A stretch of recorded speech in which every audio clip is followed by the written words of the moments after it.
Welcome back friends. तो एक बार फिर से हम वन शॉट वीडियो लेकर आए हैं। जो आज वन शॉट की वीडियो है हमारी, वो रहने वाली है हिस्ट्री के ऊपर। तो हिस्ट्री एक्चुअल में इस वीडियो में हम कोशिश करेंगे कि मॉडर्न हिस्ट्री कंप्लीट को क्विकली रिवाइज़ किया जाए। मैं पहले आपको बता दूं, जो नए स्टूडेंट्स हैं जिन्होंने हिस्ट्री नहीं पढ़ी हुई है वो ये बिल्कुल ना देखें वीडियो, और जो एस्पिरेंट जिन्होंने पढ़ी हुई है जस्ट वो रिवाइज़ करना चाह रहे हैं तो वो ये वीडियो देख सकते हैं। इसके अलावा हमने पॉलिटी और ज्योग्राफी की भी वन शॉट वीडियो अपलोड की है रिसेंटली।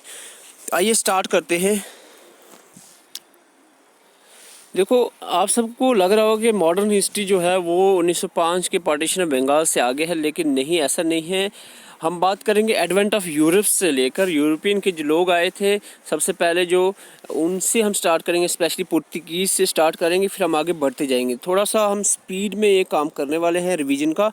तो पुर्तगीज़ की बात करें तो मोटी मोटी चीज़ें आपने याद रखी हैं। 1498 में 1498 में पुर्तगीज़ आए, कैपिटल इनकी कोचीन रही है। लेटर ऑन गोवा में ये शिफ्ट हो गए थे। तो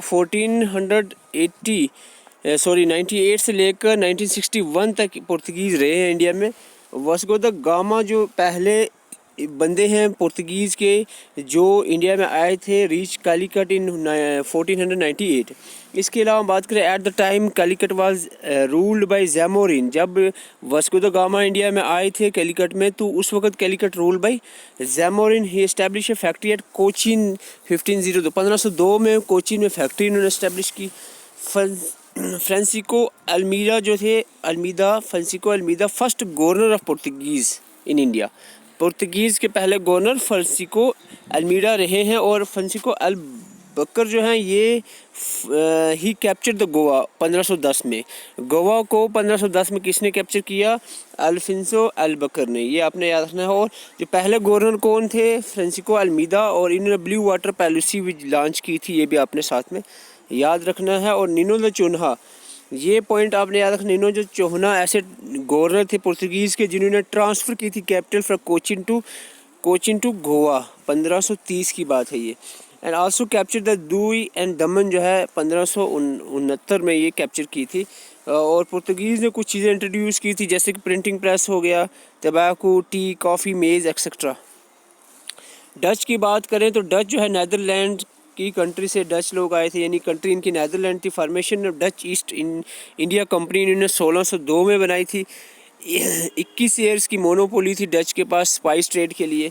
हेडक्वार्टर इनका कोरामंडल और पुलिकट में रहा है। और सेटअप इन्होंने फैक्ट्री जो है और मसूलीपट्टनम जो है यहाँ पर 1605 में फैक्ट्री बनाई थी, और पुलिकट में 1610 में। ठीक है, ये चीज़ें देखो, आपको समझने का कुछ याद नहीं हो रहा है, लेकिन ये माइंड में जा रही हैं अगर पहले आपने कभी सुना था। अब बात करें इंग्लैंड के जो लोग थे, इंग्लिश कंट्री थी ब्रिटेन। ईस्ट इंडिया कंपनी जो है ये 1599 में बनी थी। And was the royal charter by Queen Elizabeth first in 1600 में क्वीन एलिजाबेथ फर्स्ट ने इनको रॉयल चार्टर दिया था टू ट्रेड इन ईस्ट। और इसके अलावा हम बात करें विलियम हॉकिन और सर थॉमस राय की। विलियम हॉकिन जो कमांडर थे हेक्टर के, the first British trading ship to land सूरत।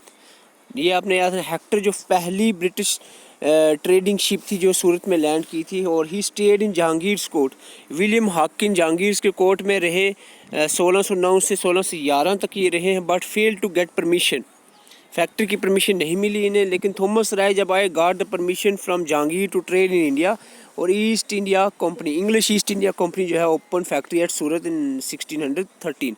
इस तरह से 1613 में यहाँ से शुरुआत हुई अंग्रेज़ों की। कहाँ से? थॉमस राय ने परमिशन ले ली थी जहांगीर से, मुग़ल बादशाह जहांगीर से। तो 1613 में सूरत में फैक्ट्री इस्टेब्लिश की गई थी। आगे बढ़ते हैं। डेन्स की बात करें तो डेन्स जो है 1616 से लेकर 1868 तक डेन्स रहे हैं। और डेन्स ईस्ट इंडिया कंपनी जो है 1616 में इस्टेब्लिश हुई थी। कैपिटल इनका ट्रायंगुलर तमिलनाडु और सैरमपुर बंगाल में रहा है।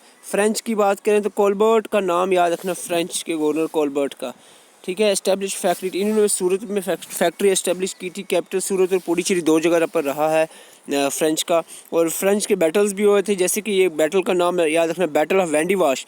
बैटल ऑफ वेंडिवाश 1760 में हुआ था। थर्ड एंग्लो फ्रेंच वार भी कहा जाता है इसको। उसमें ब्रिटिश डिफीट द फ्रेंच, इसमें ब्रिटिश ने फ्रेंच को डिफीट कर दिया था। तो इस तरह से फ्रेंच का जो यहाँ पर समाप्ता हो गया था। तो ये आपने याद रखना। अब आगे बढ़ते हैं सोशल कल्चरल रिफॉर्म्स अपराइजिंग। बिल्कुल घबराना नहीं है। जो आप सोच रहे होंगे कि बात करनी चाहिए फ्रीडम स्ट्रगल पे, वो भी अभी होने वाली है थोड़ी देर में। सोशल एंड कल्चरल अपराइजिंग की बात करें तो इसमें कुछ समाज हैं, जैसे ब्रह्मो समाज के फाउंडर राजा राम मोहन राय रहे हैं। आपने याद रखना, कलकत्ता में बना था 1830 में। इसके अलावा हम बात करें एबोलिशन ऑफ सती और विडो रीमैरिज एक्ट जो है वो पास किया गया था राजा राम मोहन राय के द्वारा। और इसमें और ख़ास इतनी इम्पॉर्टेंट बात नहीं है। आर्य समाज के फाउंडर स्वामी दयानंद सरस्वती हैं। 1875 में बॉम्बे में समाज बना था। स्लोगन याद रखना है आर्य समाज का, गो बैक टू वेदास या Indian for India for Indians.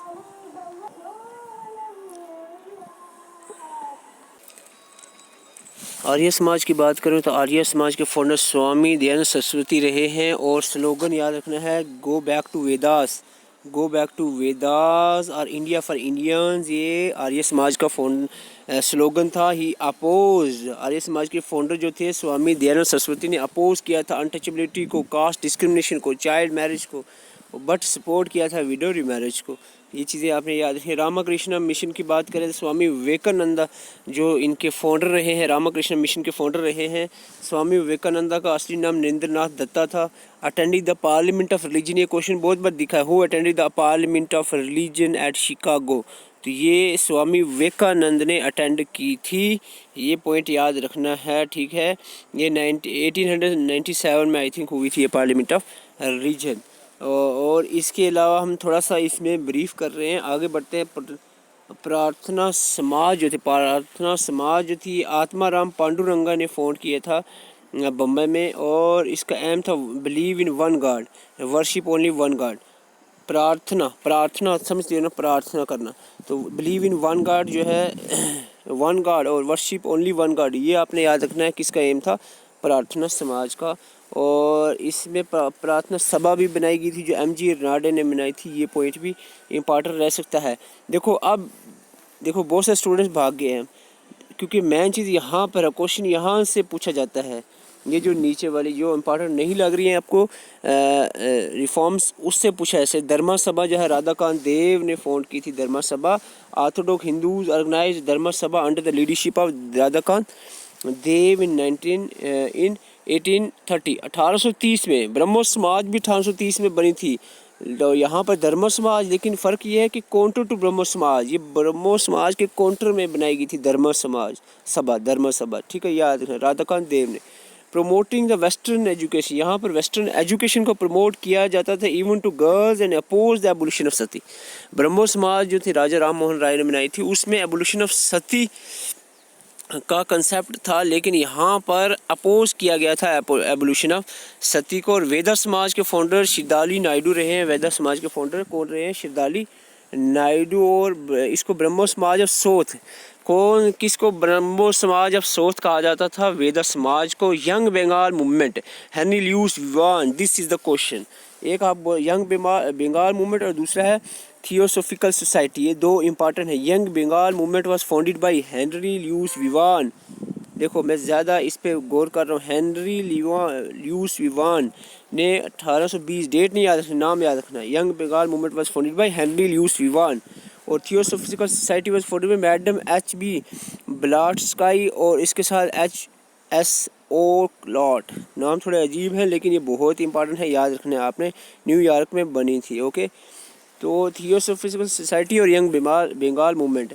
और इंडियन नेशनल सोशल कॉन्फ्रेंस जो एमजी रनाडे और रघुनाथ राव ने बनाई थी। और servants of Indian society GK. Gokhale साहब ने ये फाउंडर रहे हैं सर्वेंट्स ऑफ इंडियन सोसाइटी के। और हरिजन जो है ये गांधी जी का नाम याद रखना। और Satyashodhak Samaj, this is also important, Satyashodhak Samaj, Jyoti Phule ने ये बनाई थी Satyashodhak Samaj. So these are the important movements जिनका आपको फाउंडर एटलीस्ट याद होना चाहिए। ज़्यादा इंट्रोडक्शन नहीं, एटलीस्ट फाउंडर आपको याद होना चाहिए, okay.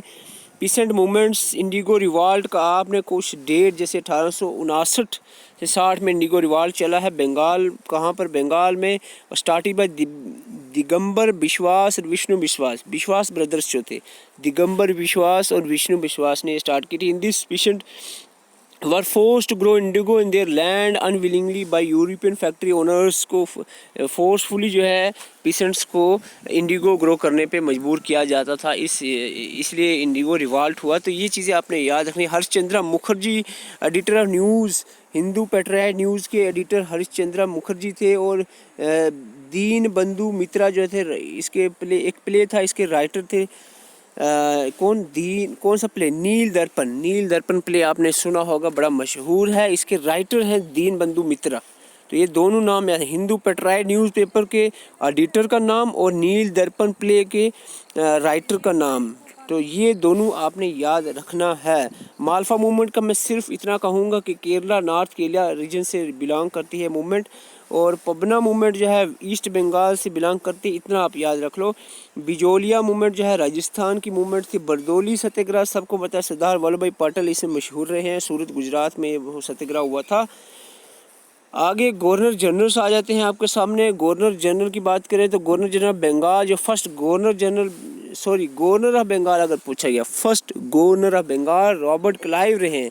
First governor general of Bengal जो है, ठीक है, ये वैरन हेस्टिंग रहे हैं। और first governor general of India की बात करें तो विलियम बेंटिक रहे हैं। तीन नाम अलग। पहले गवर्नर बंगाल का बना, ठीक है, क्योंकि बंगाल रीजन में अंग्रेज़ आए, ठीक है, फिर वो बंगाल का गवर्नर जनरल बना, फिर इंडिया का गवर्नर जनरल बना। तो ये आपने याद रखना है। इसके अलावा इसके बाद गवर्नर जनरल जो है वो चेंज हो गए थे 1858 के एक्ट के बाद इनटू वाइस राय। तो इसके बाद वाइस राय की बात करें, फर्स्ट वाइस राय जो थे लॉर्ड कैनिंग रहे हैं। इतना आपने याद रखना है एटलीस्ट, क्योंकि हिस्ट्री आगे आप पढ़ोगे आपको पता चल जाएगा इनके क्या क्या इवेंट्स इनमें इंपॉर्टेंट हुए हैं। तो Warren Hasting first governor general of Bengal रहे हैं। Lord Cornwallis permanent settlement Bengal इनके दौर में हुई। लॉर्ड वेलेस्ली के दौर में सब्सिडी अलाइंस हुई। फर्स्ट स्टेट थी जिसने एक्सेप्ट किया था सब्सिडी अलाइंस को, ये हैदराबाद रही है। लॉर्ड विलियम बेंटिक की बात करें अगर, first governor general of India रहे हैं ये, first governor general of India. Warren Hasting first governor general of Bengal थे, ये कंफ्यूज नहीं होना। और इसकी खास बात यह है, विलियम हेस्टिंग के दौर में outlawed the practice of sati and establish the English education भी इस्टेब्लिश की थी। ये दोनों चीज़ें आपने याद रखना है। उसके बाद लॉर्ड डलहौसी के दौर में डॉक्ट्राइन ऑफ लैब्स जो है इंट्रोड्यूस हुआ था। रेलवे और टेलीग्राफ जो है इंडिया में ये भी इंट्रोड्यूस किया गया था। Maker of modern India Lord Dalhousie को कहा जाता है। इसके बाद बात करें लॉर्ड मायो कैनिंग के दौर में 1857 के रिवॉल्ट जो है ये लॉर्ड कैनिंग के दौर में हुआ था। ये चीज़ें आपने याद रखनी है। लॉर्ड मायो के दौर में हुआ killed viceroy who was killed, ये वाइसराय जिनको किल कर गया था अंडमान आइलैंड में इनको मार दिया गया था। फर्स्ट सेंसस ऑफ इंडिया इनके दौर में 1872 में हुआ था, लेकिन वो इनकम्प्लीट सेंसस था। जो कंप्लीट सेंसस था रिपन के दौर में हुआ था, आगे हम बताएंगे। लॉर्ड लिटन के दौर में क्या हुआ था, दिल्ली दरबार बाय क्वीन विक्टोरिया। और इसके बाद वर्नाकुलर प्रेस एक्ट जो है ये लॉर्ड लिटन के दौर में हुआ था। इसके बाद रिपन के दौर में कंप्लीट सेंसस जो है, फर्स्ट कंप्लीट सेंसस जो 1881 में हुआ था, इसी के दौर में। डफरिन के दौर में थोड़ा सा मिसप्रिंट हो रहा है यहाँ पर। डफरिन के दौर में जो है इंडियन नेशनल कांग्रेस जो 1885 में डफरिन के दौर में बनी थी। कर्जन के दौर में अभी क्वेश्चन पूछा जाएगा स्टेनोग्राफर का। कर्जन पार्टीशन ऑफ बंगाल 1905 में कर्जन के दौर में हुई थी। स्वदेशी मूवमेंट 1906 की भी कर्जन के दौर में ही हुई थी, लॉर्ड कर्जन के दौर में। तो लॉर्ड हेडिंग जो है कैपिटल जब शिफ्ट हुई 1911 में, तो लॉर्ड हेडिंग ही वाइसराय थे इंडिया के। तो ये इसके अलावा लॉर्ड कैम्सफोर्ड के दौर में जलियांवाला बाग हो गया, मोंटे कैल्म्स रिफॉर्म हो गया 1919 का जो गवर्नमेंट ऑफ इंडिया एक्ट था। और लॉर्ड एक्ट जो है खिलाफत मूवमेंट, नॉन कॉपरेशन मूवमेंट, ये सारे इवेंट्स लॉर्ड कैम्सफोर्ड के दौर में हुए, ठीक है। रीडिंग के दौर में चोरी चोरा इंसिडेंट 22 वाला हुआ। और Mahatma Gandhi imprisoned for first time जो है ये लॉर्ड रीडिंग के दौर में। इरविन के दौर में फर्स्ट ऑन टेबल कॉन्फ्रेंस हुई, साइमन कमीशन आई, गांधी इरविन पैक्ट हुआ, डांडी मार्च हुई इसके दौर में। तो ये चीज़ें आपने याद रखनी है। हम आगे बढ़ते हैं। लॉर्ड सॉरी रिवॉल्ट ऑफ 1857 की बगावत की बात करें, अगर हम 2-4 मिनट के अंदर इसको मोटा मोटा देख लें तो आपको याद रखना है इसको फर्स्ट वॉर ऑफ इंडिपेंडेंस या स्पाई म्यूटिनी भी कहा जाता है। फर्स्ट वॉर ऑफ इंडिपेंडेंस और स्पाई म्यूटिनी 1857 की रिवॉल्ट को पॉलिटिकल काजेज, इसके डॉक्ट्राइन ऑफ लैप्स का आ जाना by Lord Dalhousie. Nana Sahab was refused pension as he was adopted son of the Peshwa Baji Rao, तो इनको रिफ्यूज़ किया गया, इसको पेंशन से रिफ्यूज़ किया गया। आवाज़ जो है was annexed in 1856 on charges of maladministration. Satara, Jhansi, Nagpur और संबलपुर, ये नाम रखना जगहों की याद। सतारा, झांसी, नागपुर और Sambalpur were owing to doctrine of lapse के होते हुए कौन कौन से एरियाज़ को कैप्चर किया गया था ब्रिटिश के द्वारा? सतारा, झांसी, नागपुर और संबलपुर। ये हाई लेवल का क्वेश्चन है, ये इसके प्री में भी ये पूछा गया था। सोशल एंड रिलीजियस काज की बात करें तो इसमें इस जो 1857 की बगावत हुई थी ना, इसकी वजह पूछ रहे हैं। इसमें एवोल्यूशन ऑफ सती भी एक कारण रहा है। विडो रिमार्ज एक्ट, क्रिश्चियन मिशनरी जो अलो कर दी गई थी इंडिया में, ये भी कारण रहे हैं। इसको हम सोशो रिलीजियस काज कहते हैं, ठीक है। इकोनॉमिक काज ये थे कि रेट जो हाई रेट ऑफ टैक्सेशन लगा दिया था, जिम्मेदारी, रिटायरियर, माहवारी, आप सब ने सुना, ये सिस्टम्स इंट्रोड्यूस कर दिए गए थे इंडिया में। Discriminatory tariff policies against Indian products ये निकाली गई थी। डिस्ट्रक्शंस और ट्रेडिशनल हैंडीक्राफ्ट को डिस्क्राइब किया गया था, बाहर का सामान यूज़ होता था। मिलिट्री काजेज़ थे कि रेशियल डिस्क्रिमिनेशन थी, यानी इंडियन सोल्जर्स थे उनको लो सैलरी पे की जाती थी और इनको सूबेदार के रैंक से ऊपर भी नहीं इनको प्रमोशन मिलती थी। इमीडिएट काज, बस बड़े मतलब तंग पड़े हुए थे इंडिया अंग्रेज़ों से इंडियन। फिर लेकिन इमीडिएट काज की आवाज़ जिस वक्त जब मंगल पांडे उठ खड़े हुए, फायर कर दिया उस पर, अभी बताएंगे। तो इमीडिएट काज इसका था कि इंडियन सिपाही वर गिवन, तो इमीडिएट काज यही था, इंडियन सिपाही were given cartridges which were greased with cow and pig fat. तो ये जो कार्ट्रिजेस थे जो गन के बैरल्स को साफ़ करने के लिए देते थे, उसमें ये माना गया कि उसमें काऊ और पिग के फैट था। तो दोनों हिंदू और मुस्लिम रिलीजियस को इफ़ेक्ट कर रही थी ये चीज़, तो उनको मुंह से वो खोलना था, ऐसा कोई कंसेप्ट था। तो इसलिए ये बहुत गुस्से में हो गए थे लोग, तो रिवॉल्ट स्टार्ट हो गया। आउट ब्रेक रिवॉल्ट स्टार्ट कैसे हुआ? आउट ब्रेक इस तरह से हुई कि 29 मार्च 1857 में मंगल पांडे, नाम सब ने सुना होगा, सिपाही एक थे जो 34 बंगाल नेटिव इन्फेंट्री रेजिमेंट के एक सिपाही थे इंडियन, ये मंगल पांडे, इनका नाम याद रखना, मंगल पांडे। और इसके अलावा हम बात करें, मंगल पांडे किल्ड 2 ब्रिटिश, इन्होंने 2 ब्रिटिश को किल कर दिया जी। कौन से? Hewson and Baugh at Barrackpore Bengal में। ही वाज हैंग्ड अप्रैल 8 1857 में इनको फांसी दी गई। लेकिन इन्होंने ही शुरुआत की थी इस रिवॉल्ट की, ये आपने याद रखना है।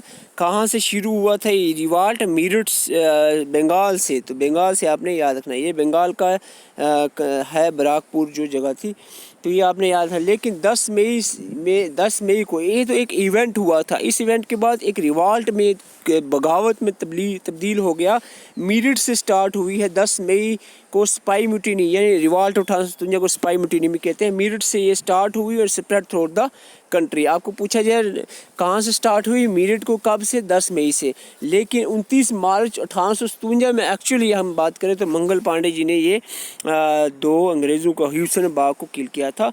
आगे हम देखें, यहाँ पर ये चीज़ देखने को इम्पॉर्टेंट है कि कहाँ से कौन कौन से लीडर इस रिवॉल्ट में शामिल हुए। दिल्ली से आप बात करें तो दिल्ली से बहादुर शाह ज़फ़र और बख्त खान जो है दिल्ली से शामिल हुए। बरेली से खान बहादुर खान, कानपुर से नाना साहब और तंतिया टोप जो है कानपुर से इस बगावत, इस रिवॉल्ट में शामिल हुए हैं।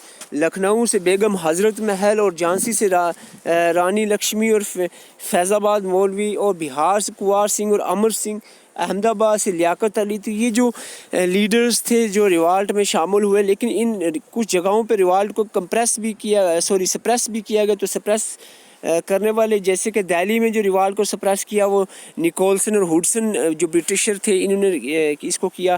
कानपुर से का जो रिवॉल्ट है कैम्पबेल ने, और लखनऊ का रिवॉल्ट जो है कैम्पबेल ने सप्रेस कर दिया, और झांसी का रिवॉल्ट जो है ह्यूज रोज़ ने किया सप्रेस।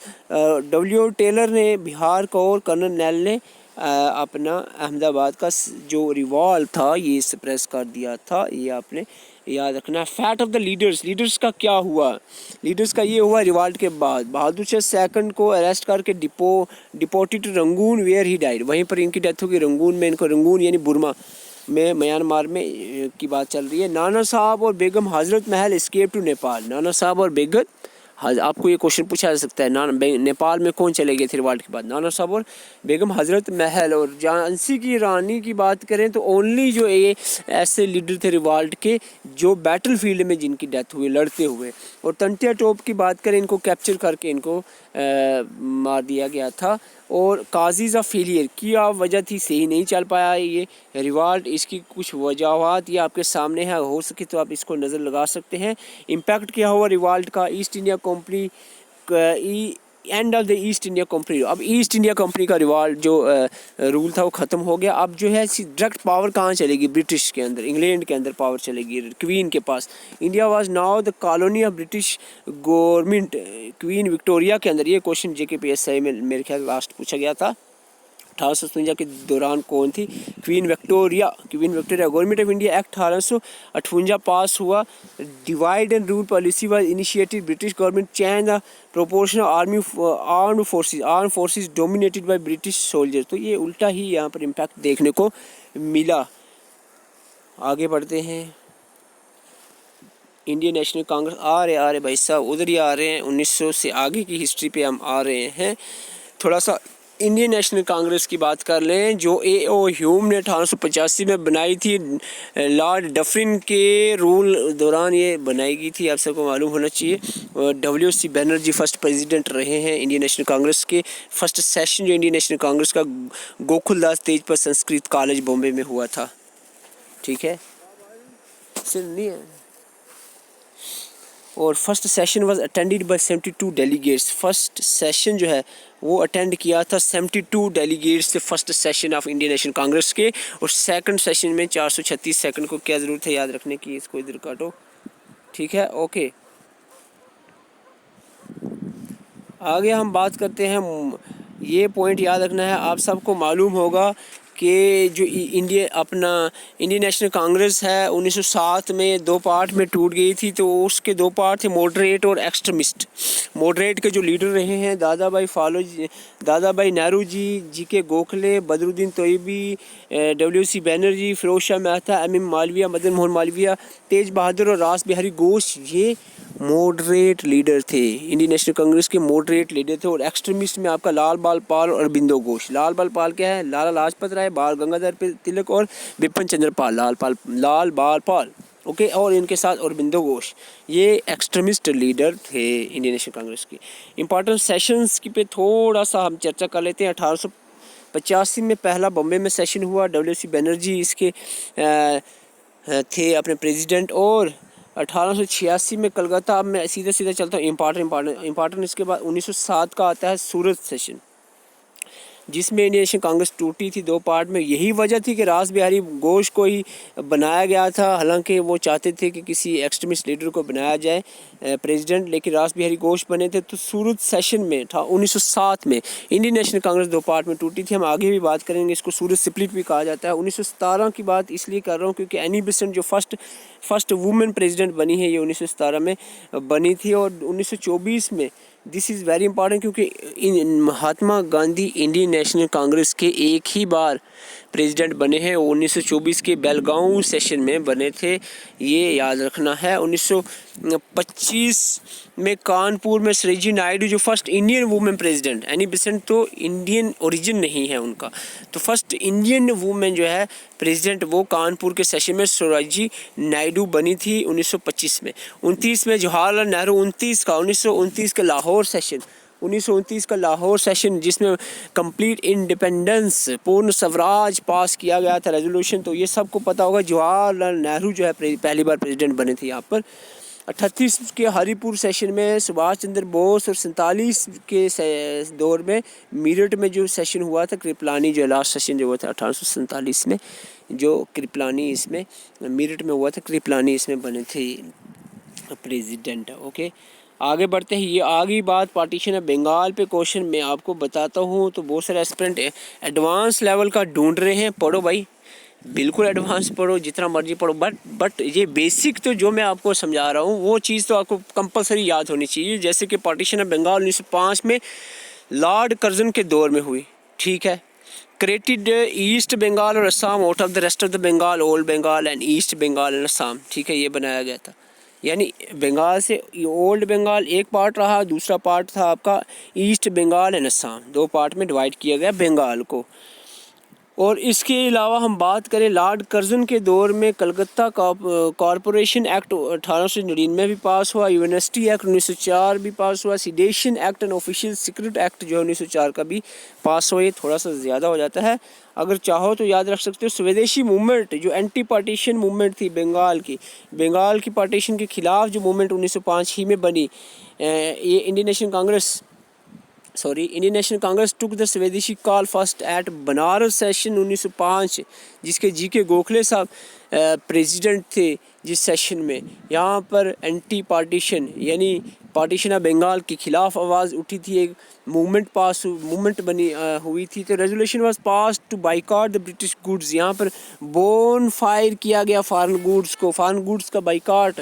और न्यूज़पेपर्स की बात करें, played important role in this movement. कुछ न्यूज़पेपर आपके सामने रख रहा हूँ और ये न्यूज़पेपर इम्पॉर्टेंट हो सकते हैं। पिछली बार 2 क्वेश्चन न्यूज़पेपर से थे JKPSI के। संजीवनी जो है के मित्रा ने लिखी थी, बंगाली जो है SN बनर्जी ने लिखी थी, अमृत बाजार जो थी मोतीलाल घोष ने लिखी थी, न्यू इंडिया जो थी Bipin Chandra, this is very important, New India newspaper, इसके एडिटर रहे हैं बिपिन चंद्र पाल। और बंदे मातरम अरबिंदो घोष और भारत माता अजीत सिंह। तो ये कुछ न्यूज़पेपर, खास करके न्यू इंडिया बिपिन चंद्र पाल और बंदे मातरम अरबिंदो घोष, ये न्यूज़पेपर 2 का नाम एटलीस्ट जो है वो याद रखें। अभिनंद बाल सोसाइटी जिसको मित्र मेला भी कहा जाता है, ये VD सावरकर इसके फाउंडर रहे हैं, 1904 की बात है। ये अनुशीलन समिति जो है बंगाल में 1902 में बनी और फर्स्ट रेवोल्यूशनरी ग्रुप था मिडनपुर। और इसके जितेंद्र नाथ बासु एट कलकत्ता एंड ये कुछ है, इसमें मिसप्रिंट आ गया। चलो आगे बढ़ते हैं। मुस्लिम लीग पे क्वेश्चन देखने को मिल सकता है। 1906 में मुस्लिम लीग बनी, आगा खान इसके फर्स्ट प्रेसिडेंट थे। ढाका में मुस्लिम लीग बनी थी 1906 में, ढाका में याद रखना है। नवाब सलीमुल्लाह और मोहसिन मुल्क भी साथ में ही थे, 3 बंदे थे जिन्होंने मुस्लिम लीग को फोन किया, supported the partition of Bengal को सपोर्ट कर रहे थे, लेकिन स्वदेशी मूवमेंट के खिलाफ थे। ये चाह रहे थे कि पार्टीशन बंगाल की ठीक है। डिमांड फॉर स्वराज, दिसंबर 1906 में कलकत्ता का सेशन जो हुआ दादा भाई नेहरू जी के अंडर, इसमें स्वराज की डिमांड उठी थी, सेल्फ गवर्नमेंट की डिमांड फर्स्ट टाइम जो है यहीं से उठी थी। सूरत स्प्लिट का अभी पहले बोल रहा था, 1907 में सूरत स्प्लिट हुआ, सूरत का सेशन जो हुआ था जिसको रास बिहारी घोष जिसके प्रेसिडेंट थे। इसमें इंडियन नेशनल कांग्रेस 2 पार्ट में टूट गई थी, एक्सट्रीमिस्ट और मॉडरेट। कंट्रोवर्सी में आपको पहले बता चुका हूँ, रास बिहारी घोष के प्रेसिडेंट बनने पे ही कंट्रोवर्सी हुई थी, ये माना जाता है, it is believe to be, ये कंट्रोवर्सी है। खुदीराम बोस जो है 1908 में पहले बंदे हैं जिनको फांसी चढ़ा दिया गया था। प्रफुल्ला चक्की और Khudiram Bose throw bomb at the carrier supposed to be carrying the king के जज किंग्सफोर्ड इन मुजफ्फरपुर केस आपने सुना होगा 1908 का, जब खुदीराम बोस और प्रफुल्ला चक्की ने एक बम फेंका था एक कैरियज पे और इनको ये बिलीव था कि भाई इसमें किंग्सफोर्ड जज थे, लेकिन ऐसा नहीं मेरे ख्याल से था, लेकिन इन्होंने फर्स्ट अटैम्प्ट की थी। इसके बाद बात करें तो इसमें हुआ ये कि प्रफुल्ला चक्की ने shoot himself dead and Khudiram Bose was hanged 1908 में। ये क्वेश्चन प्री 2008 में पूछा गया था। खुदीराम बोस कौन से बंदे थे 1908 में हैंग किए गया था, जिनको फांसी चढ़ाई गई थी? खुदीराम बोस थे। अलीपुर बम कंस्पिरेसी की बात करें और बिंद्रा जो घोष थे, दोनों भाई arrested and hanged. Ras Behari Ghosh and Sachin Sanyal bomb attack on viceroy Hardinge पे बम अटैक हुआ और ये करने वाले थे रास बिहारी घोष और सचिन सन्याल।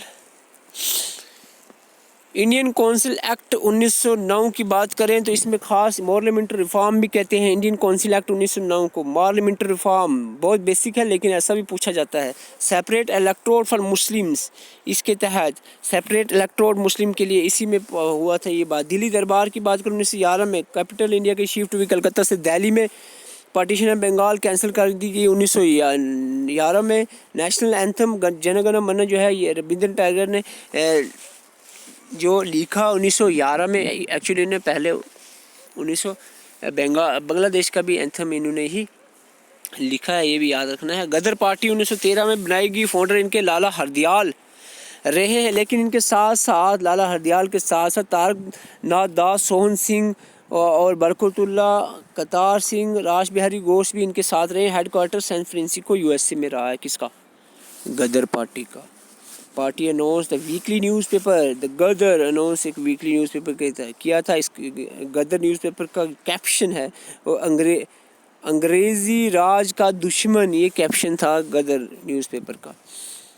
भाई ऐसे क्वेश्चन भी आ सकते हैं। कामागट्टा मारो इंसिडेंट 1914 का आप सब ने आई होप सुना हो। एक जापानीज शिप की बात थी। जाटर भाई गुरदीप सिंह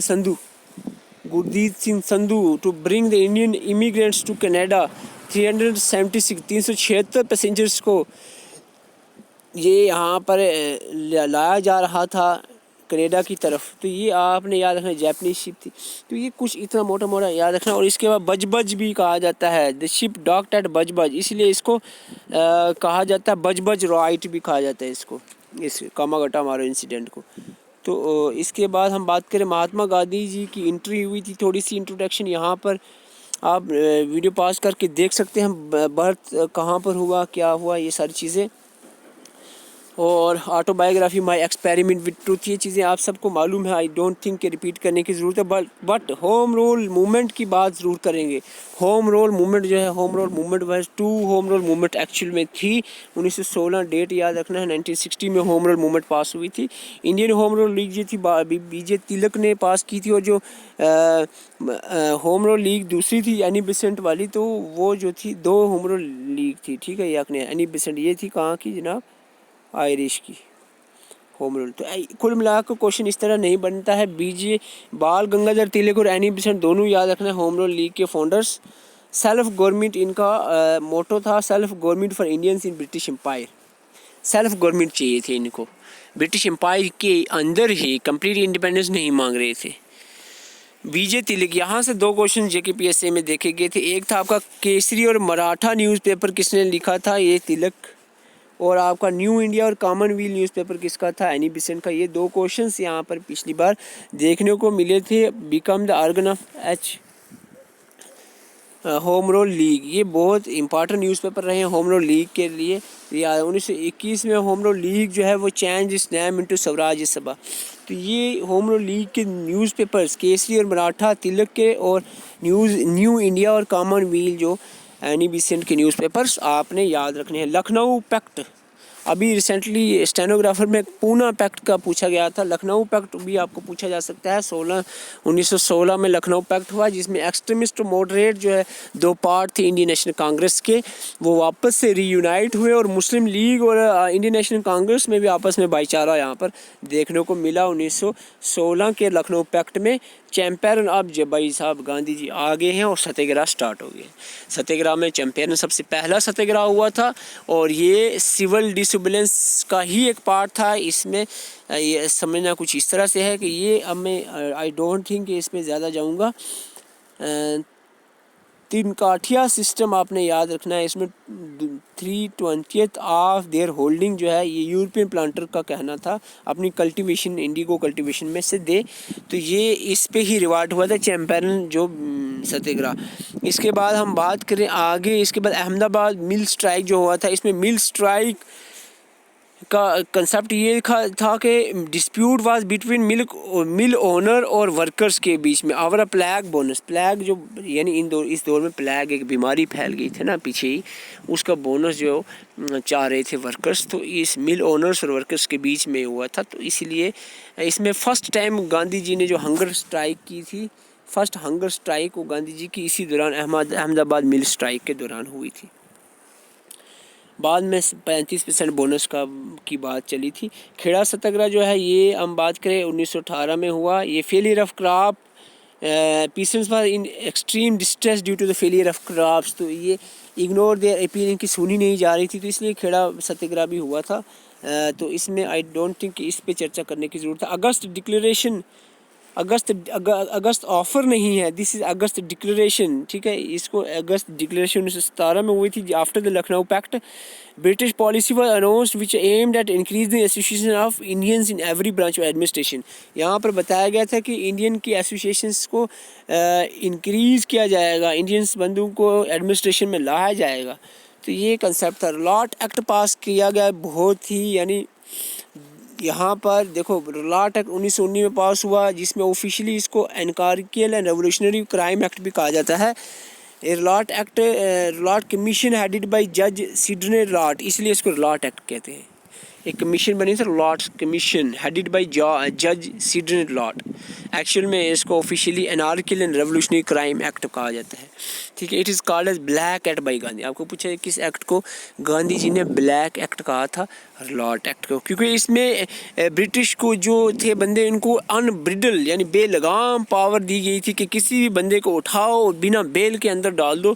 तो ये इसी करते हुए दो प्रोमिनेंट लीडर्स जैसे कि सत्यपाल, डॉक्टर सत्यपाल और डॉक्टर सैफुद्दीन किचलू जो है, इन दोनों को भी अरेस्ट किया गया था।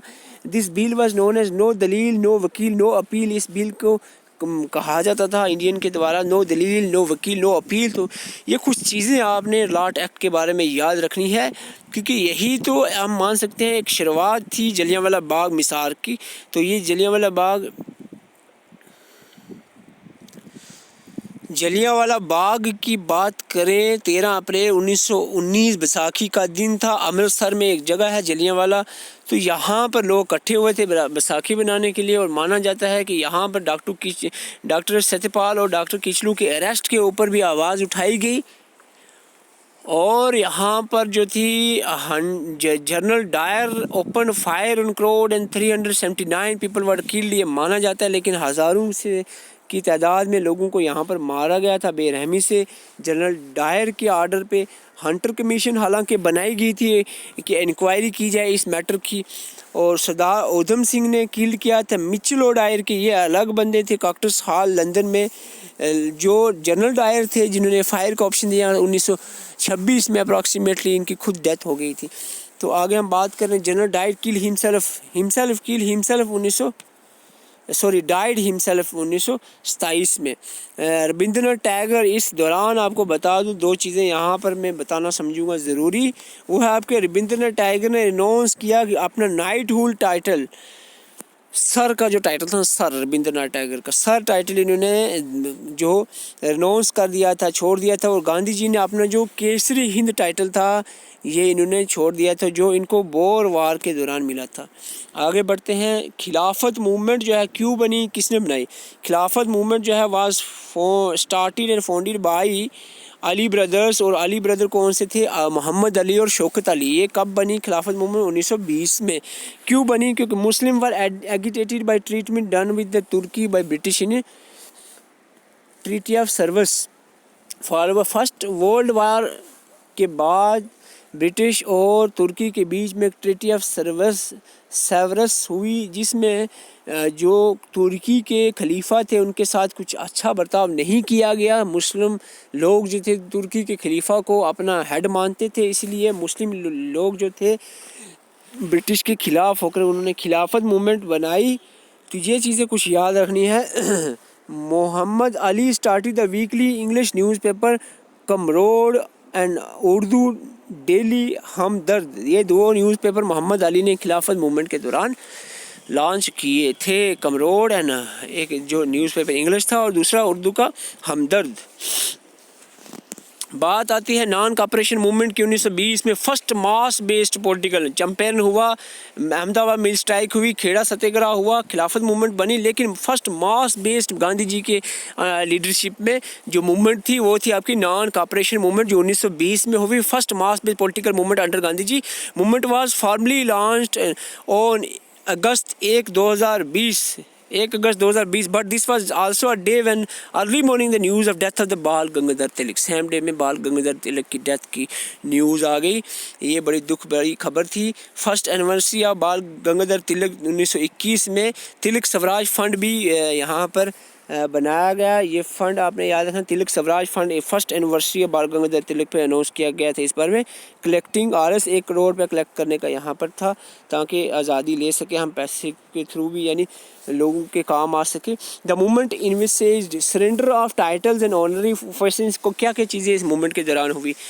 टाइटल्स को सरेंडर कर दिया गया, रेजिग्नेशंस हुई नॉमिनल ऑफिसर्स की and part in the local bodies, refusal to attend the government durbars, boycott the government schools and students ने भी बाइकआउट्स कर दिया गवर्नमेंट स्कूल्स को, और दरबार्स में जाना भी बाइकआउट हो गया था। कोर्ट्स में लायर नहीं जा रहे थे, रिफ्यूज़ कर दिया general publics to offer themselves, और मिलिट्री में ऑफ़र करना भी बंद कर दिया जनरल पब्लिक ने। अदर गवर्नमेंट जॉब भी छोड़ना शुरू कर दिया, बाइकआउट फॉरेन गुड को कर दिया। और ये सारी चीज़ें आपने याद रखी। सी.आर. दास जो थे, CR. Das, Motilal Nehru and Rajagopalachari etcetera give up their legal practice, जो ये वकील थे, इन्हें अपनी लीगल प्रैक्टिस छोड़ दी।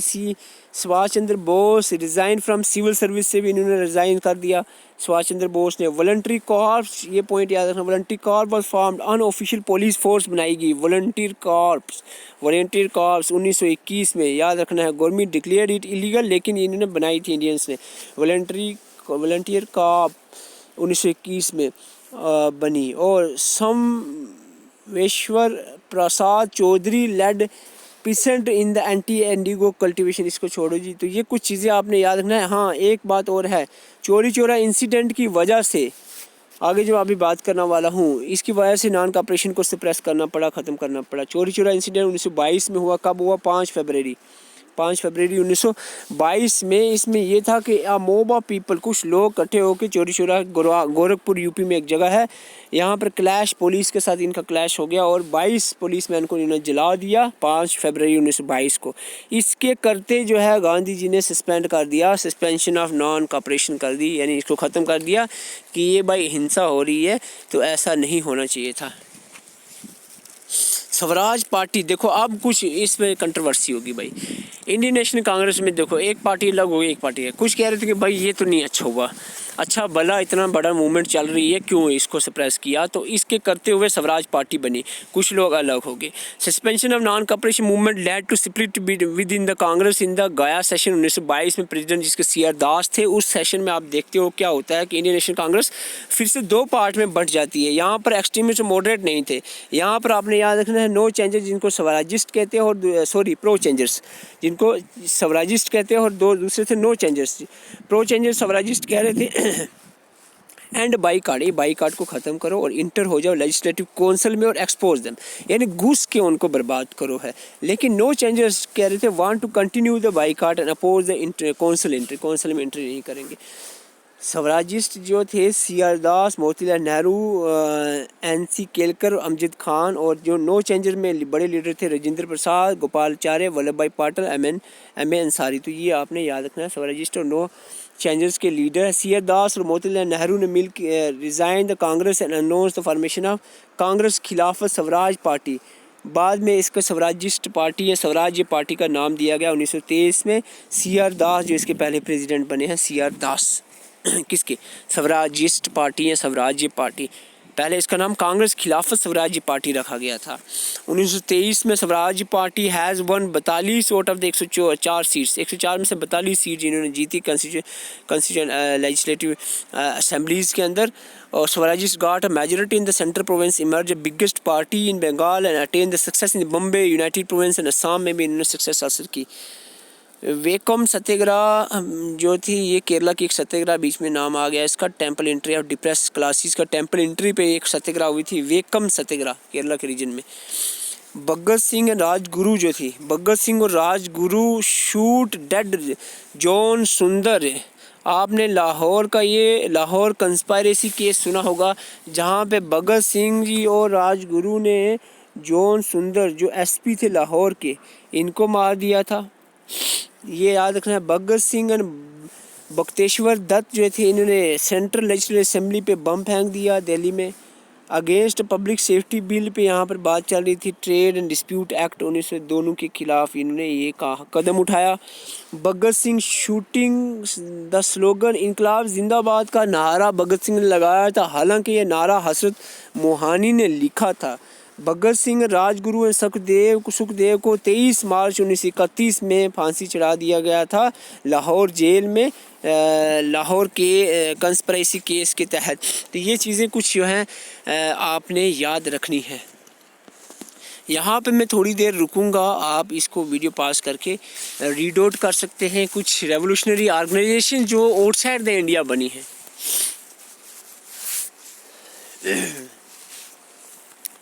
एक सांस में भाई 44 मिनट से बोल रहा हूँ, थोड़ा सा थकावट हो गई है, लेकिन थकना नहीं है भाई। हार्ड वर्क ही सक्सेस दिलाए। मुझे तो अल्लाह के करम से मिल गई है, आपका बोल रहा हूँ हार्ड वर्क मुझे जितना चाहिए था, I am satisfied with this. Hard work ही सक्सेस दिलाएगी। इंटेलिजेंस जो बंदे समझते हैं अपने आप को, वो पहली फुर्सत में यहाँ से निकलें भाई साहब। पहले तो मुझे उनसे लगती नहीं, इंटेलिजेंस ही नहीं सक्सेस दिलाती भाई, हार्ड वर्क से सक्सेस दिलाता है। मेहनत करो, मेहनत से मिलेगा। समझदारी से मेहनत करनी, स्मार्ट वर्क करना है। बेशक ये नहीं है कि आप बड़े बड़े स्कूलों में पढ़े हैं, पहले 12th में अच्छे थे, कॉलेज में टॉप किया है तो एग्ज़ाम भी निकाल दोगे, ये नहीं होता। यहाँ पर मेहनत लगती है भाई साहब, मेहनत। तो ये आप देखें, आगे बढ़े रेवोल्यूशनरी ऑर्गेनाइजेशन इंडिया के अंदर, जैसे मित्र मेला जो है वी.डी. सावरकर और हिज ब्रदर्स पूना में बनाई थी। अभिनव बाल सोसाइटी वी.डी. सावरकर ने बनाई थी। आंदोलन समिति जो है अनुशीलन समिति प्रधान मित्रा कलकत्ता में बनाई थी। बात मेला, तो ये कुछ जो याद रखनी है चीज़ें आप इसमें देख सकते हैं। आगे बढ़ते हैं। साइमन कमीशन एक स्टैट्यूटरी कमीशन है। क्वेश्चन देखने को मिला है रिसेंटली जेके किस तरह की कमीशन है, स्टैट्यूटरी कमीशन है। तो ये अपना 7 मेंबर्स थे, दूसरा पॉइंट याद रखना है। ऑल ब्रिटिश थे, तीसरा पॉइंट याद रखना है। None of the Indian were appointed in this commission. यही तो वजह थी कि साइमन गो बैक का नारा लगा था, स्लोगन साइमन गो बैक। ठीक है। कांग्रेस सेशन मद्रास में decide to boycott the Simon Commission. Madras के 1927 के कांग्रेस सेशन में डिसाइड हुआ था। लाला लाजपत राय का बड़ी दुख भरी कहानी है, जिनको पंजाब केसरी भी कहा जाता है। लाहौर में ही was severely beaten with lathi charge and he died due to injuries in 1928 में इनकी डेथ हो गई थी। इसी कारण जो इंजरीज आई थी इस लाठी चार्ज में।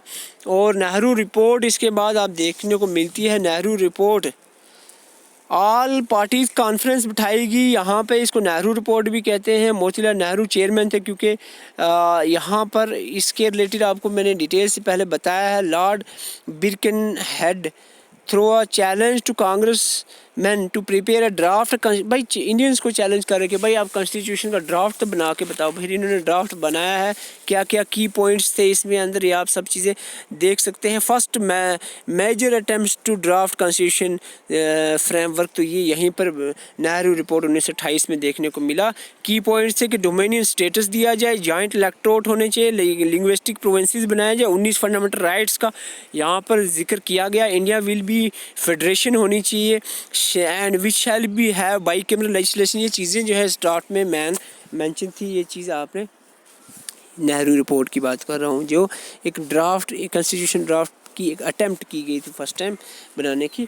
रेवोल्यूशनरी एक्टिविटीज़ कुछ जो इम्पॉर्टेंट है, जैसे कि चपेकर ब्रदर्स ने की बात करें, शूट डेड मिस्टर रैन लिट एस्ट। और अनुशीलन समिति जो है बंगाल में, सतीश चंद्र बासु और प्रामाथा मित्रू ने कलकत्ता में बनाई थी। और इसके बाद अभिनव बाल सोसाइटी जो मैं अभी बात कर भी चुका हूँ थोड़ी देर पहले। इंडियन होम रूल लीग नहीं, इसे होम रूल सोसाइटी 1905 वाली श्यामा जी कृष्ण वर्मा ने बनाई थी। तो ये आई थिंक मैं पहले थोड़ा इस पे बोल चुका हूँ। लाहौर सेशन बड़ा मशहूर है। कहाँ 1929 कब हुआ था पूछा जा सकता है। लाहौर सेशन 1929 में, 19 दिसंबर 1929 में लाहौर सेशन हुआ। ओके, ये प्रेसिडेंट इसके जवाहरलाल नेहरू थे। इसमें पूर्ण स्वराज, कंप्लीट इंडिपेंडेंस का रेजोल्यूशन पास किया गया। इसका अल्टीमेट गोल था इस सेशन का, लाहौर सेशन का। 31 December 1929 newly adopted tricolour flag was unfurled. नया अडेप्टिव जो हमारा तिरंगा है पहली बार कब लहराया गया? 31 दिसंबर 1929 में। This is the question. और रावी रिवर के किनारे ये लहराया गया। और 26 जनवरी 1930 डिसाइड हुआ भाई ये हमारा इंडिपेंडेंस डे बनेगा। हालांकि इस दिन हमारी आज़ादी नहीं मिल पाई, 15 अगस्त 1947 में हुई, लेकिन कानून जो है 26 जनवरी 1950 हमने यहाँ पर कानून जो है इसका दिन बनाया है, कानून पास किया गया फाइनली, जो कम इनटू फोर्स किया गया, ये इसी डेट की वजह से 26 जनवरी 1930 में डिसाइड हुआ था हमारा हिंदुस्तान का आज़ाद होना है। फर्स्ट इंडिपेंडेंट डे सेलिब्रेट करने फिक्स किया गया था। Dandi march civil disobedience movement 1930। Dandi march satyagraha जो salt satyagraha, it is to break the salt law, white flowing river जो है, साल्ट लॉ आपको पता है पास किया गया, जो नमक का जो इस्तेमाल कर रहे थे ना लोग जो समुद्र के किनारे थे उनका, वो उसको रोक लगा दी गई थी। तो इसीलिए दांडी मार्च गांधी जी ने चलाई थी। 12 मार्च 1930 को मार्च चली और 6 अप्रैल 1930 को ये दांडी विलेज में पहुंचे थे और वहाँ पर एक मुट्ठी भर के नमक उठाया समुद्र के किनारे से और हवा में उठाकर सिविल डिसोबीडियंस मूवमेंट की शुरुआत की गई थी वहाँ पर। तो ये चीज़ आपने याद रखनी है। और 78 फॉलोअर्स थे इस मार्च में गांधी जी के साथ। इसमें ख़ास करके जो हम बात करें, खान अब्दुल गफ़ार खान फ्रंटियर गांधी जिनको कहते हैं, इन्होंने trend 50,000 non violent activist train किए थे, जिसको खुदाई खिदमतगार भी कहा जाता था। ये जो ट्रेनर्स थे, जो बंदे तैयार किए थे। सी गोपाल आचार्य जो थे, organise salt march in the east coast पे इन्होंने साल्ट मार्च चलाई, वेस्ट साइड पे तो ये चले थे दांडी मार्च लेकर। Sayaji Naidu become the first women to be arrested in the salt march. Sayaji Naidu भी साथ में थी 38 फॉलोअर्स में, और इनको फर्स्ट वुमेन से जिन्हें साल्ट मार्च के तहत करके इनको अरेस्ट किया गया था। फिर फर्स्ट राउंड टेबल कॉन्फ्रेंस आ गई भाई, बुलाया चलो आज और लंदन बैठ के बात करते हैं। ब्रिटिश और इंडियंस को एज ए इक्वल पहली बार मानकर बैठ आमने सामने बैठकर बात चली, लेकिन हुआ यूँ कि इसमें अटेम्प्ट नहीं किया गया। कारण क्या थे? फर्स्ट कॉन्फ्रेंस, जो round table conference arrange between British and India as equal, held on 12 November 1930 की यहाँ बात हुई लंदन में होगी, to discuss the Simon Commission को डिस्कस करने के लिए, boycott by Indian National Congress, but Muslim League, Hindu Mahasabha, liberal parties were there, ये प्रेजेंट थे। ठीक है, आपने याद है। जनरल कैलाश नारायण होक्सर जो जम्मू एंड कश्मीर से, ये भी कॉन्फ्रेंस में गए थे, ये आपने याद है, फर्स्ट राउंड टेबल कॉन्फ्रेंस में। देखो क्या वजह थी, देखो बहुत सारे इस चलते हुए दांडी मार्च साल्ट सत्याग्रह के चलते हुए बहुत सारे हमारे इंडियन नेशनल कांग्रेस लीडर्स जो ये अरेस्ट कर दिए गए थे, ये भी कारण था। और गांधी इरविन पैक्ट, देखो इरविन जो वाइस राय थे इस वक्त राउंड टेबल कॉन्फ्रेंस के दौरान, उन्होंने सोचा भाई ये नहीं आ रहे कॉन्फ्रेंस में, तो एक पैक्ट किया जाए, भाई आइए बात करते हैं क्या मसला है। तो इसलिए गांधी इरविन पैक्ट पास हुआ 1931 में। इसमें क्या हुआ कि Indian National Congress called off further, इसमें कहा गया अंग्रेज़ों के द्वारा कि सिविल डिसोबीडियंस मूवमेंट को ख़त्म करें, agree to join the second round table conference में आ जाए। गवर्नमेंट हमारे इस पार्ट में अंग्रेज़ कह रहे हैं कि हम हमारी तरफ से पॉलिटिकल प्रिजन जितने भी लोग पॉलिटिकल अरेस्ट हैं उनको रिलीज़ कर देंगे, और साल्ट की कंजप्शन विलेजेस के लिए राइट दे देंगे, भाई करो इस्तेमाल साल्ट और दसो। तो ये इन्होंने कहा। तो इसके करते करते यूँ हुआ कि सेकंड राउंड टेबल कॉन्फ्रेंस में जाने के लिए गांधी जी एग्री हो गए, और गांधी जी गए सेकंड राउंड टेबल कॉन्फ्रेंस में, अभी हम बताएंगे। इसके बीच में एक कराची सेशन 1931 का हुआ, जहाँ पर रेजोल्यूशन ऑफ फंडामेंटल राइट्स और नेशनल इकॉनमिक प्रोग्राम्स कुछ पास हुआ। ये रेजोल्यूशन जो है ये जवाहरलाल नेहरू के द्वारा बनाया गया था, फंडामेंटल राइट पे जो रेजोल्यूशन है। Second round table conference, Gandhi ji presented Indian National Congress went to London और मीट ब्रिटिश के PM second round table conference के दौरान। राम से मैकडोनाल्ड थे, अभी हम मैकडोनाल्ड के बारे में अभी भी आप सुनोगे आगे। Gandhi ji went to London on SS Rajputana ship, taking with SS Rajputana ship का नाम याद रखना है, टेकिंग विद मीरा बहन। सयाजी Naidu travelled with them as delegate of representing Indian women's को रिप्रेजेंट कौन कर रहा था सेकंड राउंड टेबल कॉन्फ्रेंस में? सयाजी नायडू। GD बिरला जो थे ये with representing the business community को। However the session was soon deadlock, एक क्वेश्चन पे डेडलॉक, माइनॉरिटीज इश्यूज पे भाई बात उठ के, माइनॉरिटीज इशू पे ये सेशन डेडलॉक हो गया। This time separate electorate was demanded not only for Muslim but also by depressed classes, Indian Christians, Anglo Indians के लिए भी सेपरेट इलेक्टोरेट की डिमांड होगी। तो फिर अब बात थोड़ी सी में सेपरेट इलेक्टोरेट की बात चल रही, तो मैं पूना पैक्ट पे आ जाते हैं। तो गांधी जी जो है ये आपको बता दूं, यहाँ पर पूना पैक्ट इसकी बात करना पड़ा क्योंकि साइन B.R. अम्बेडकर जो डिप्रेस क्लासेस के यहाँ पर behalf of the depress classes थे और गांधी जी जो फॉरवर्ड ब्लॉक के हेड थे। In this idea of separate electorate for depress classes war abundant but seats reserve for them, कि भाई इस depress separate electorate depress classes के लिए ये नहीं, भाई ये नहीं होना चाहिए, गांधी जी का कहना था और यही पास हुआ है इस पूना पैक्ट में जो गांधी जी और डॉक्टर अम्बेडकर के बीच में हुआ। और लेकिन के रिजर्वेशन मिलेगी प्रोविंशियल लेजिस्लेशन में इंक्रीज़ कर दी गई 71 से 148, 18% सीट्स रिजर्व कर गई डिप्रेस क्लासेस की इंपीरियल लेजिस्लेशन में। Thus the Poona pact agreed upon the joint electorate for the upper and lower house के लिए जॉइंट इलेक्टोरेट होंगे, इसमें एग्री कर दिए। ऐसा कुछ सेपरेट इलेक्टोरेट नहीं होने चाहिए डिप्रेस क्लासेस के लिए, तो ये आपने याद रखना है। All India anti untouchability league भी यहाँ बीच में देखने को मिली, जो 1932 में जिसके फर्स्ट प्रेसिडेंट G.D. बिरला रहे हैं। हाँ, हरिजन सेवक संघ जो है ये भी देखने को मिला है। इट वॉज लेटर कॉल्ड, इसी all India anti untouchability league को हरिजन सेवक संघ जो है नाम दिया गया। Gandhi ji also started the weekly हरिजन 1933 में। लेकिन पीछे एक चीज़ छोड़ के आया हूँ मैं, वो है आपका कम्युनल अवार्ड। अनाउंस किसने किया था? रामसे मैकडोनाल्ड ने अनाउंस किया था कम्युनल अवार्ड। तो मुस्लिम, सिख्स और Christians had already been recognised as a minorities. Communal award declare the depressed classes also to be the minorities and entitle them to separate electorate. अच्छा, यहीं से तो बात टूट, कम्युनल अवार्ड में ही तो मसला हुआ है, तभी तो यहाँ पर गड़बड़ होगी। तो लेकिन यहाँ पर जो अपना हुआ कि पूना पैक्ट, तो उसमें यह डिसाइड कर लिया कि भाई नहीं, ऐसा नहीं होगा।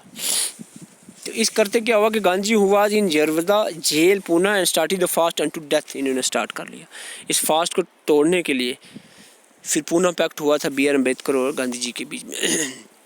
कहीं मैं गलत बोल रहा हूँ तो कमेंट करके आप बता सकते हो। और थर्ड राउंड पे भाई मैं थोड़े ही हिस्ट्री का प्रोफेसर हूँ, ठीक है, जो हमने चीज़ें इधर उधर से सीखी हैं आपको पहुँचा रहे हैं। थर्ड राउंड टेबल कॉन्फ्रेंस में फ्रूटलेस सी थी, नहीं गई भाई, कुछ जेल में थे, कोई इधर थे, कोई उधर थे, कोई रूठे थे। हालांकि B.R. अम्बेडकर और तेज बहादुर सप्रू जो हैं तीनों राउंड टेबल कॉन्फ्रेंस इन्होंने अटेंड की है, ये आपने याद रखना है। गवर्नमेंट ऑफ इंडिया एक्ट 1935 भी इम्पॉर्टेंट रोल प्ले करता है यहाँ पर देखने को, आप इसमें थोड़ा सा नज़र लगा सकते हैं। और डिमांड फॉर पाकिस्तान 1930 में सबसे पहले मोहम्मद इकबाल ने आइडिया सुजेस्ट किया भाई जो फ्रंट प्रोविंस बलूचिस्तान, सिंध और Kashmir to be the Muslim state within the federation. Chaudhary Rahmat Ali जो थे, इन्होंने टर्म पाकिस्तान दी थी, ये पॉइंट्स याद रखने हैं। Muslim League pass the proposal separate Pakistan in the Lahore session 1940 में। ये session Jinnah's two nation theory, Jinnah's two nation theory, Lahore session 1940 याद रखना है। Sorry, okay. अगस्त ऑफर आ गया। अगस्त ऑफर जो है 8 अगस्त 1940 में आया। August offer British wanted to get support of the Congress in second world war में जो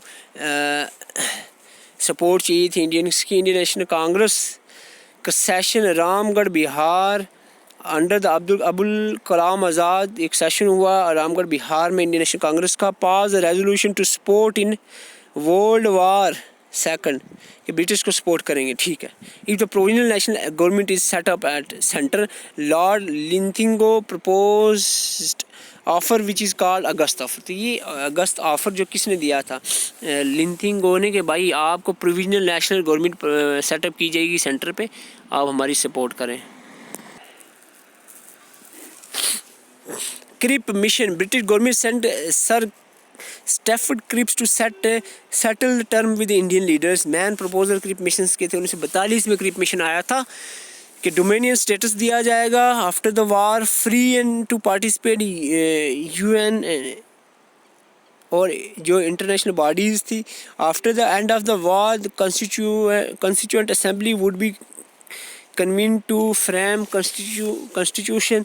ये कॉन्स्टिट्यूशन असेंबली कॉन्स्टिट्यूशन बनाएगी, डोमिनियन स्टेटस दिया जाएगा। लेकिन हमें क्या चाहिए था भाई? ऑफर द डोमिनियन स्टेटस तो कर रहे हैं, कांग्रेस ने कहा भाई offer dominion status instead of province for complete. तो भाई वही बात आ गई, हमें चाहिए थी कंप्लीट आज़ादी, तो क्रिप मिशन नहीं चला यहाँ पर, कंप्लीट आज़ादी नहीं मिली भाई। ये कह रहे थे कि डोमिनियन स्टेटस देंगे, ये करेंगे, वो करेंगे, तो इसलिए गांधी जी ने इसको कहा था क्रिप मिशन को पोस्ट डेटेड चेक।